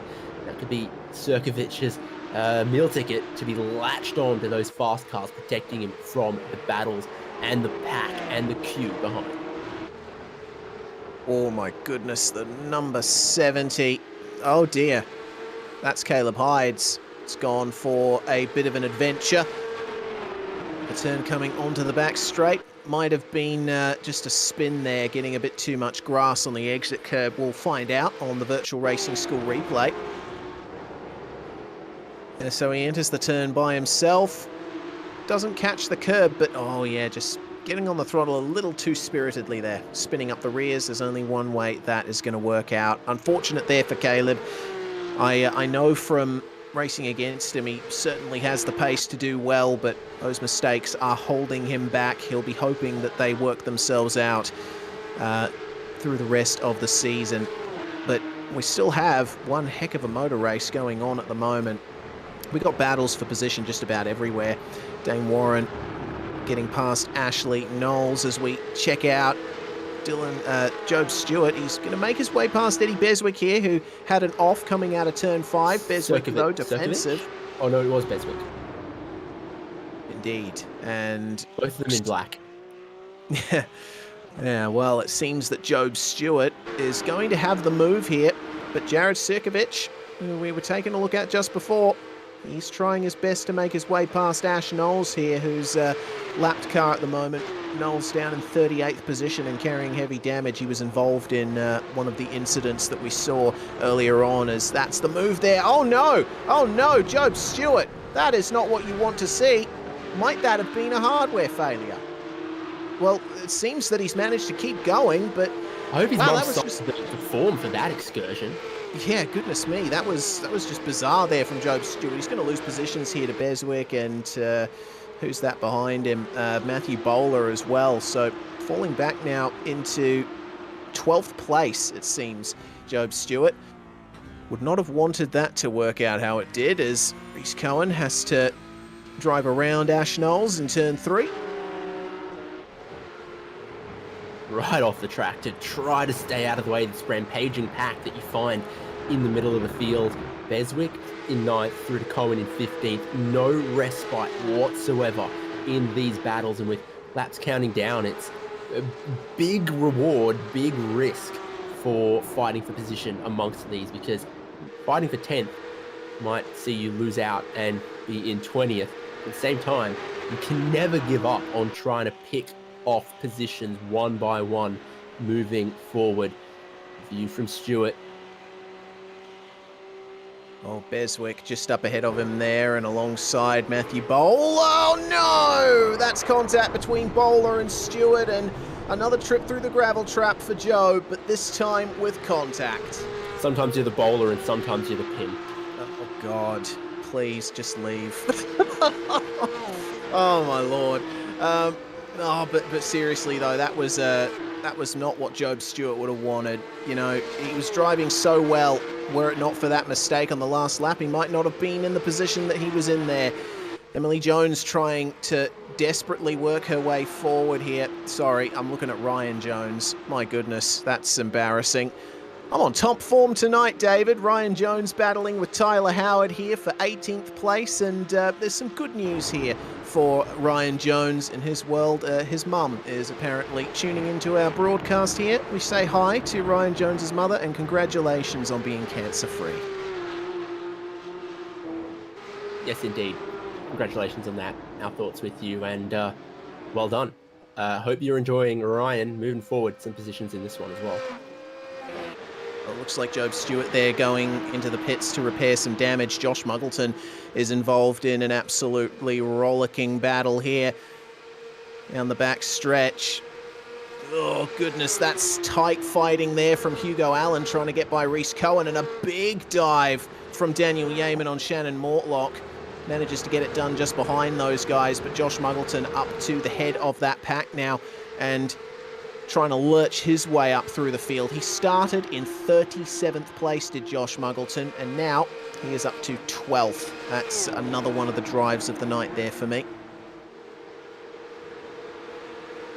Absolutely, the way this racing goes, there is potential to gain a lot of positions, also the potential to lose a lot. We have some huge movers in both directions in this strong field. I think one of the moves that matters the most isn't a gigantic delta. It's Dylan Burse's +1 position from his grid to be leading this race by 6 seconds.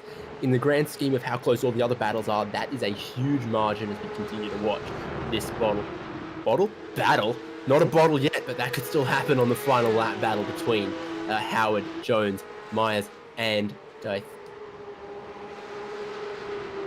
Yeah, I think a few drivers might be wanting to get on the bottle after tonight. It's been a very up and down night here in the AOG Porsche Cup. The 5th in Pro-Am, by the way, that Howard and Jones were battling over. Yes, indeed. So definitely points potential there. And Cohen, you see, going for the move potentially on Hugo Allen. Almost contact between Muggo and Beswick as well. There's just moves being made at 10A and 10B every single lap. Ryan Jones getting past Brady Myers as, oh dear, Nathan Anderson through the gravel trap. Gets back onto the circuit as you like, but man, he's going to have one heck of a slowdown to deal with as Myers defending here from Cody Deeth. They make a 4-wheel drive Porsche 911, and this isn't it. Solely rear-wheel drive on the GT3 and the GT3 Cup. They're very wide tyres, though. Lots of grip available in these machines. The focus is on the mechanical grip. More aerodynamics than the previous generation, but it is still all about that mechanical grip in these cars. That's what makes the curbs potentially unsettling at times. Dylan Burse has pretty well mastered them, you would feel. Indeed, in the midst of all that action, we forgot to call the final lap, and Dylan Burse has only got a couple of turns to go here, and this is going to be a very welcome result here for Burse. He's got a championship to defend, and this is going to be the first step on trying to get 2 in a row. Dylan Burse was able to start on the front row for this one, thanks to a brilliant finish in race 2, and he caps it off. Crossing the line in first place for Vendaval Sim Racing, Mario Vartanian, after a race-long battle with Corey McFarlane, Bailey Frid, ends up getting second, and Dane Warren up to 5th. Oh no, Muggo! He's gone for a spin in the final corner. Was that contact? He's going to lose a ton of positions. Looks like Beswick off as well. They came together. Oh my goodness. And it's still going on in the back of the field here. Brady Myers going to try to bring that thing to the checkered flag. Might have a bit of a slowdown. Looking at Tyson Hammer. Yeah, you're trying to get back onto the circuit there. Chris Noble, I think, still had to go for a bit of avoiding action. Sorry, that's not Noble. Looked a bit like an AlphaTauri logo from where I was sitting. But either way, we've got the replay here for Josh Muggleton, and he was in a very tight battle here with Matthew Bowler and Eddie Beswick. Beswick, of course, in the black car, Bowler silver, but watch what happens when they make their way out of 10A and 10B. Muggo had to fall behind Bowler, tried to go for the over-under, but when they get under the bridge, Muggo takes to the grass and goes airborne, which sends him into Beswick. And that's a tough place to try to go 2 wide, 3 wide, whatever it is, because you're coming over that crest, you can't see where the road goes, and it does just run out before that bridge support. There is grass between the road and the wall. That's Myers. Yeah, it looked to me like contact that Ryan Jones was able to take great advantage of and slip through. Seemed to be all going off here on the final lap. Unfortunate there for Brady Myers. Certainly not a result that demonstrates the skill that he has. Either way, we're going to go through the final results of the night here. Top 10 from race 3. Dylan Dylan Burse taking victory by 6.3 seconds from Mario Vartanian. Corey McFarlane not far behind, neither was Bailey Frid, and Dane Warren managed to reel himself up to the back of that train after starting from 24th place. Bradley Vaughan again takes the Pro-Am win here. Emily Jones splitting he and Jared Sirkovic, and on hindsight, Jared, I do apologise to you for saying that you were not part of the fight. I now understand that was a very crucial battle for you to try and stay with Bradley Vaughan. Robert Gibbs and Matthew Bowler round out the top 10. Absolutely haves and have-nots up and down through this field. Huge moves from Emily Jones and Dane Warren, but then the rest here, you've got Reese Cohen. He made 11 spots ahead of Hugo Allen. Daniel Yeaman, after steering damage in race number 2 that put him way down the progressive grid, he went plus 14 in the final race of the evening, grabbed 13th place. Then Shannon Mortlock, Josh Muggleton, Chris Noble, Tyler Howard, Ryan Jones, Nathan Anderson, and Caleb Hydes. Some Pro-Am drivers finishing ahead of some of the pros. You've got to keep that 992 nose clean. You absolutely do. And poor Eddie Beswick, he wasn't quite able to. Not his fault, though, in the incident in the final couple corners of race 3 with Josh Muggleton. If it weren't for that, they probably would have been knocking on the door of the top 10, those two. Lewis Hodgson started 8th, but has to settle for 22nd. Matt Dunphy making up 2 positions to finish 23rd. Chris Weitzel and Grant Matterford rounding out the top 25. And then it's Chris Pellet, Sebastian Flock, Tyson Hanmer, Dennis Fiedler, and Tony Clark who round out the top 30. Bring it home from 31st. Last cars on the lead lap: Steve Hosey, Cody Deeth, Lockhart Brownlee, and poor Brady Myers. Then one lap down, Cody Brzezinski, Carl Sandona, Ashley Knowles, Kobe Williams, Stephen Griffiths. 2 laps down for Job Stewart. And the last few in the final race of 3 here at Road Atlanta: Dalton Green, Max Habit, Sean Carron, Matt Lupino, Byron Phillips, and your trusty race control, who are only deployed in the safety car for 1 of 3 races tonight. Yes, indeed. Well, thank goodness race control didn't have to jump in the car, because my goodness, I think they'll have quite a few difficulties with the amount of incidents that have gone on track tonight. But we can talk to our top 3 here tonight. Our pro winner, overall winner in race 3, Dylan Burse, joins us in the commentary box. Dylan, congratulations. Title defense didn't quite go to plan at Monza, but maybe this is the first step towards that. Oh, Monza wasn't a bad round, pretty sure. But, Oh, well, no, I mean, not quite getting into victory lane, but still, it's a great result for you here at Road Atlanta. My apologies. Yeah, it's all good. I mean, it was a pretty good round here at Big Road Atlanta. Had a bit of a bad quali, couldn't get a lap sorted in there, so I mean, pretty much just had to try and fight my way through in race 1. Didn't go to plan 2. Turns out it's a bit hard to pass here in the old Pupper. So, race 2 went better though. Started further back, but somehow got in a better position up front. But yeah, then I just had to cruise me up in race 1, keep good lead, and not make any mistakes, which went pretty good in the end. Yeah, it was a bit of a chaotic night here at Road Atlanta. How do you think the Super Sprint format has gone here at this track? It certainly has dialed up the aggression in a few of our drivers. Yeah, I mean, it's a lot better than having to do a 30-minute race, I guess. I'll say that for sure. I'd rather this at any track, to be honest, than the old normal sprint format. It's just a lot funner, less tyre wear and stuff, so you can race a bit harder. But yeah, I mean, look, it's not the best track for it, I guess, but I mean, we get to try it out somewhere else later in the season, so it should be fine. See how it goes there. Yeah, it's a pretty good schedule we got here in the AOG Porsche Cup. Speaking of, round 3, Montreal in a couple of weeks' time. We go back to the sprint format for that one.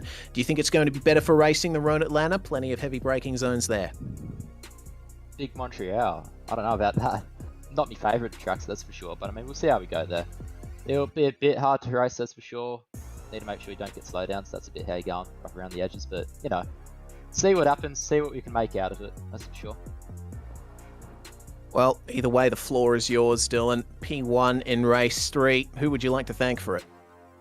Oh, I'd just like to thank you guys for the broadcast, AOG for putting on a great event, as normal.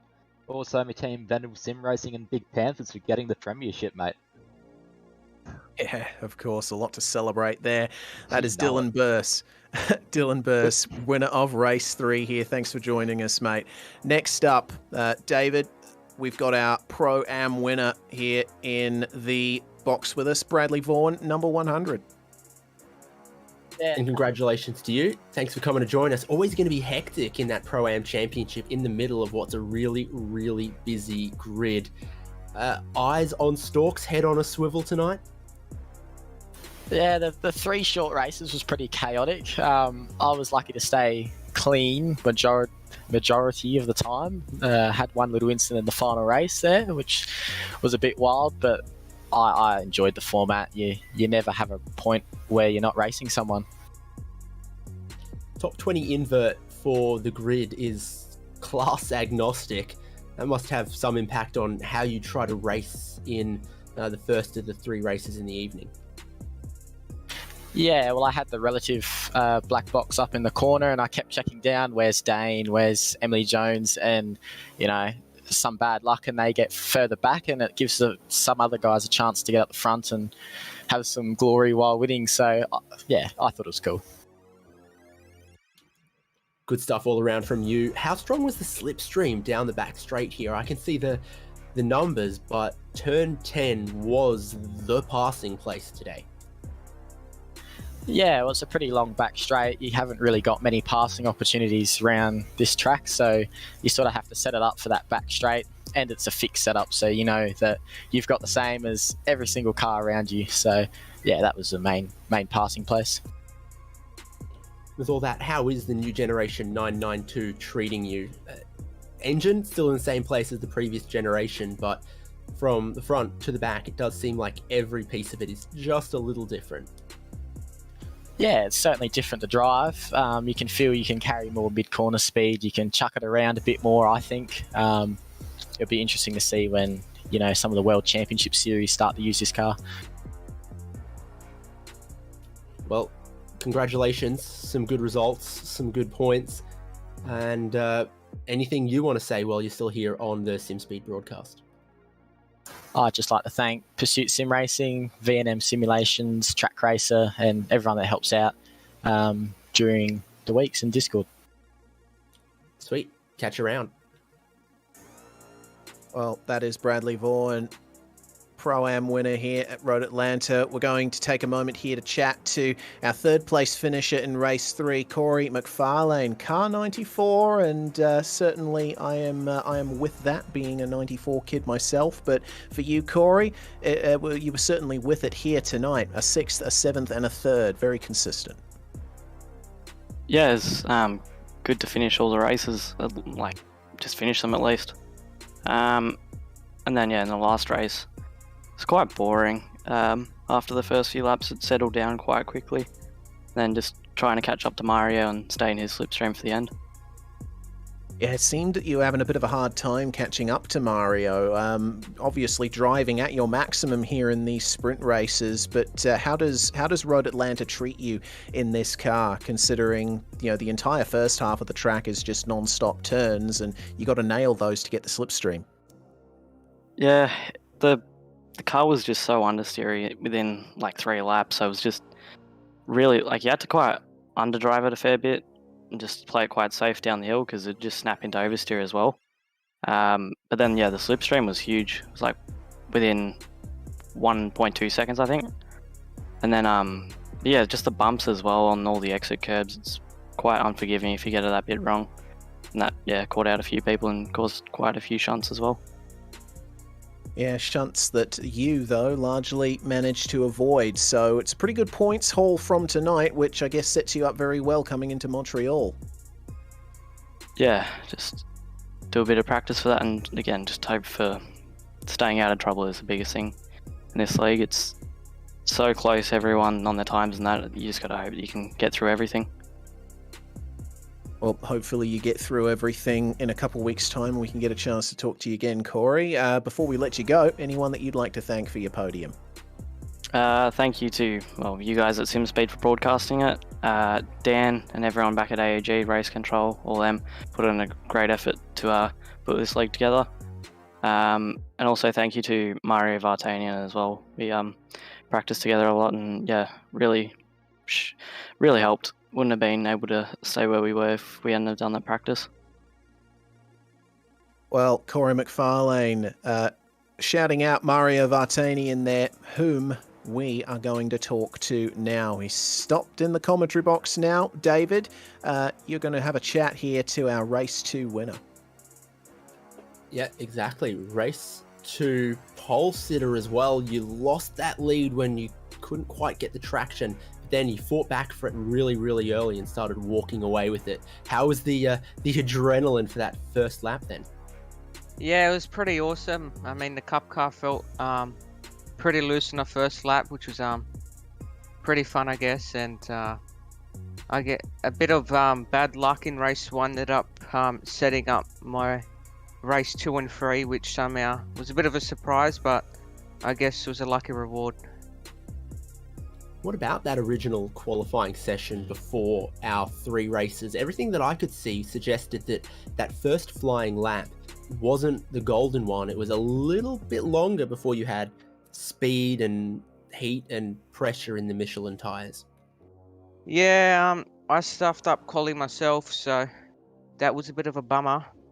But somehow we got it back up. I don't know, I really couldn't get a lap time down, so I was quite pleased to get it back up throughout the races. And of course that invert from race 1 to race 2 always gives you an opportunity, and you found yourself in the right place to then grab that. Yeah, it was a last lap overtake for P20, so I guess I got pretty lucky with a couple cars spinning out in front, and it set it up pretty perfectly. I know you had some experience with the 991 Cup car. What's the biggest difference? What's the biggest change behind the wheel from previous generation to this Pokemon evolution?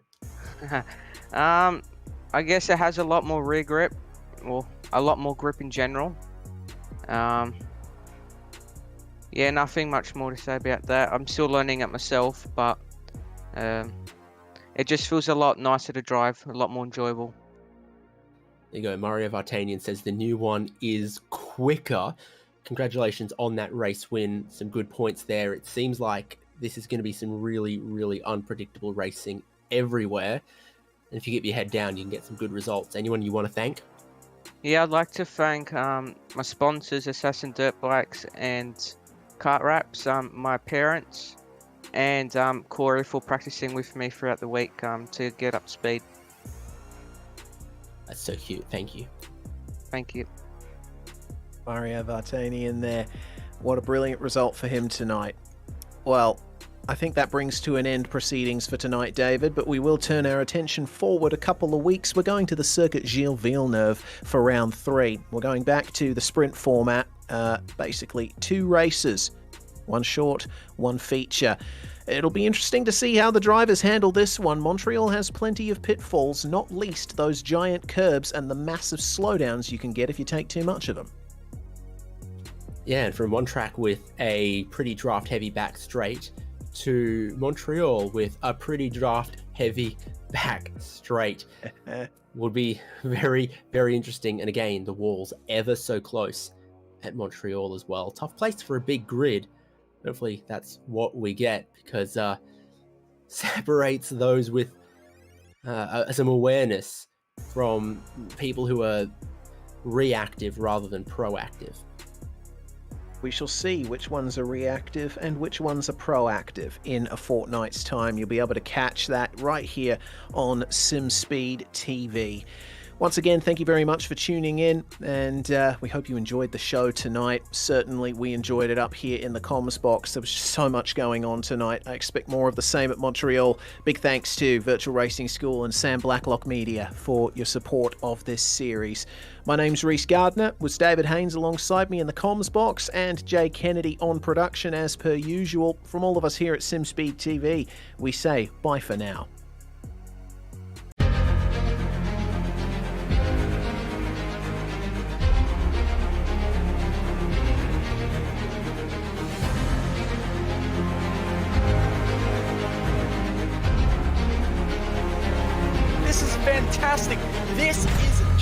racing right now. He's got traction, he's going in the outside of both of them! Maloney!